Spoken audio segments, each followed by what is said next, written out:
This week, a document from the Ministry of Education, Culture and Science, OCW, was leaked on Geen Style about which language should be used by civil servants. Quote, "To promote equality, OCW sometimes chooses terms that are not yet common in official Dutch. Examples include Jiesdag instead of Father's or Mother's Day, Eid al-Fitr instead of Suikerfeest, or illegally obtained money instead of black money." Chair, language is a stubborn thing. At first, we thought that language described reality. Then we discovered that reality actually escapes language. And finally, we have come to the conclusion that language cannot always capture reality, but it can construct it. This idea is central in the new language document from OCW.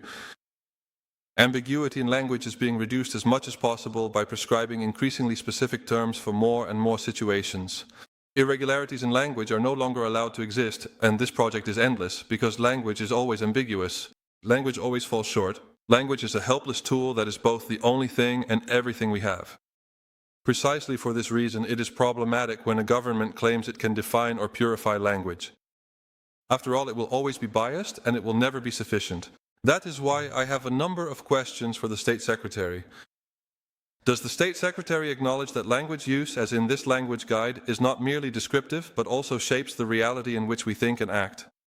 The second question, does the State Secretary acknowledge that, in doing so, the language guide is based on a specific non-value neutral view of language? And on what basis does the government consider itself authorized to make such language norms guiding for its actions and its communication? Question 3. How does this language guide allow room for other views on language, for example, those that emphasize delineation, precision, and cultural continuity? On what basis does the Ministry believe that these language norms meet a need in society? And if this cannot be substantiated, on what basis does the Minister, the State Secretary, consider it justified for the government to play a normative role in this? Finally, does the State Secretary share the view that it is not the government's task to normatively establish a particular vision of humanity and society through language? On what basis does the Ministry think that these language norms correspond to a need in society? And if this cannot be determined, on what basis does the State Secretary believe that the Ministry can play a role in this? Thank you. The floor is now to the State Secretary. What did you say? I didn't say anything. Go ahead. Chair, thank you. Let me say three things about the questions actually that Mr. Van Duijvenvoorde is asking on behalf of Forum for Democracy. And I would like to start by saying that it is important that we treat each other carefully and equally, and that we do not hurt each other unnecessarily. And language plays a role in that. But, and I think Mr. Van Duijvenvoorde meant that as well, right? The world doesn't change if you do or do not use one word or another. The Minister and I are constantly working together to improve the quality of our education, and in my case also to improve equality through our emancipation policy. But Chair, we do this without being patronizing, because patronizing actually goes against emancipation. And I can imagine, and Mr. Van Duijvenvoorde didn't actually use that word himself, but it did bring that word to mind for me when he asked his questions, that it could come across as somewhat patronizing. Meanwhile, Chair, the civil servants who work at the department to ensure that the mini-minister and I, so to speak, can dedicate ourselves to the quality of education, I see them doing very good work every day from a place of equality. And I think they can do that very well without cheat sheets, just as I see a professionalism from my civil servants every day in the language they use in doing so. Mr. Van Duijvenvoorde. Yes, I actually thought that the State Secretary, that this was the introduction and the skirmishes, and that the answer would still come.